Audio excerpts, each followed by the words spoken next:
The individual TIs who are being gang-stalked, hyper-gamed, they are beta tests. This is being done to gather data on how to apply it to the masses all at once. They're learning. We're in the process where they're building their entire infrastructure to run the whole human race. And they had created a digital model of Earth and everybody in it, down to a digital GPS coordinates model up to even a vertical dimension of 1.5 centimeters, every building, every roadway, everything. And what they want to do is create an Internet of Things where in digital space they know exactly what you're doing in real time. This is an article from 10 years ago. Sentient World, War Games on the Grandest Scale. The DoD is developing a parallel to planet Earth with billions of individual nodes to reflect every man, woman and child this side of the dividing line between reality and AR. Humanity will have their brains connected to artificial intelligence, and human consciousness, human thought, human emotion as we've known it will be over. Because every thought, every emotional response will come from AI. He who controls AI will then control every human's perceptions directly who is connected to AI. In other words, you'll be a computer terminal on someone else's internet. They're using two interfaces, like we said, the brain-to-computer interface. That's the supercomputer. The sophisticated and advanced exascale system downloads all of your, all electromagnetic activity, all these synaptic responses, the electromagnetic emissions of the victim's brain is downloaded at speed of light. Energy travels at speed of light, so they can download, upload at speed of light. Sure. Back into a database as the supercomputer is programmed to build using various software programs, a cognitive model of your brain. And what we are trying to do here, your friends and family, this organization, is to use this precious knowledge to build machines that can actually create, manipulate, and use these parallel realities in the service of this one. We want to grab those parallel realities from this abstract space in which they live and crunch them down into this chip.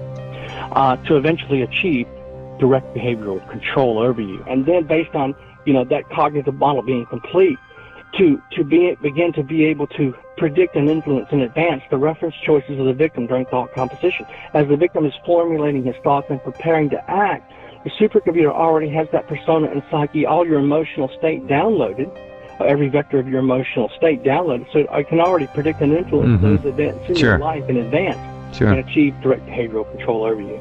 They're putting in the 5G systems that literally will slowly kill our humanity while they control us as biological androids. They now say we're going to merge the machines. They now say that we are the robots. Teleoperation allows a human to provide guidance to the robot to move in a way that we find good.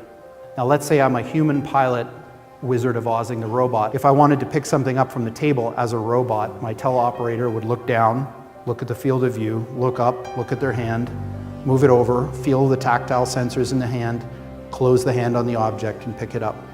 So having something that's a human makes that a lot easier. Because of my responsibilities in surveillance as a otherwise normal security specialist, I was showed this technology at work.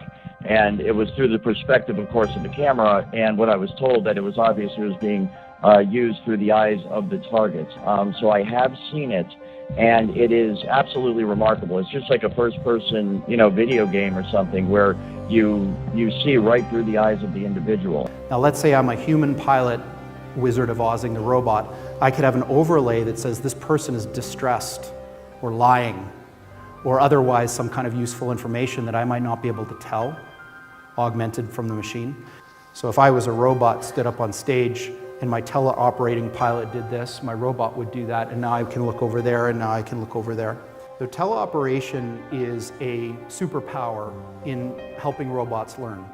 In fact, the very nature of the research and development program that is going on in Seattle, Washington, and I think by extension what's being done to TIs around the country is very largely geared towards the monitoring of human beings for the specific purpose of recording every aspect of human existence, to monitor our thoughts and to monitor our emotions and our feelings, to inform computer software that is used on robots, that is used on computers themselves, to make them as human-like as possible. And obviously, computers are better at things than people in lots of different ways. So now imagine, not only can they do everything that a human can do, but they can do everything that the best human at any task could do better than them. In 2003, they launched what's called the AI system, which is a intelligent supercomputer with the intelligence of a human being. In other words, a smart human being, but able to think 10 trillion times faster, with the access to all known knowledge and history, and a complete access to the internet and all of the communication pathway. So you're dealing with a system of remote neural networks. That's what's targeting you, okay? Remote neural networks, okay, with a will, intellect, and emotion of their own. Integrated into a package that consolidates them in human form. So everything that's ever been built in the history of AI, you can pack into one of these machines and give that capability to a human-like robot. So there's the form factor doesn't limit you in using these things. You can still use all of the techniques of modern AI. So if I was a robot, stood up on stage, and my teleoperating pilot did this, my robot would do that, and now I can look over there, and now I can look over there. As far as I'm aware, it's real time. There may be a second or two delay, but it is as it is happening. They can actually see through the eyes of the target. It's done all remotely. And that is rendered, of course, in essentially real time on a computer screen. And then it is to the point where it's so accurate, you can actually see the individual pores on someone's face, see scars and nicks and so forth. And so you can understand how, if you had several people, for example, that you were able to do this, you can see through their eyes in a room or on a street corner or within an office building, wherever it is. You can get total situational awareness simply by looking through their eyes, and you can see through basically it's like being 3 or 4 or 5 different people all at the same time. The world outside of us is very big. This room, say, is much bigger than my head. But somehow, in some real sense, I have the room inside my head. And it's not just the room, it's the city. And it's not just the city, it's the country. It's not just the country, I can think of the whole planet. And it's highly, highly valuable for intelligence purposes and military purposes, corporate espionage purposes.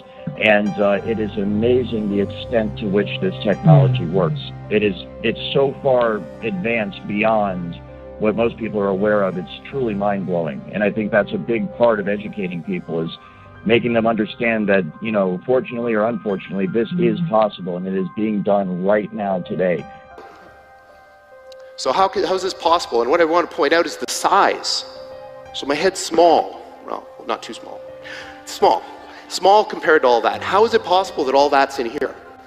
And what's come to be understood in the cutting edge of modern AI is that there is a really interesting, fascinating answer to this.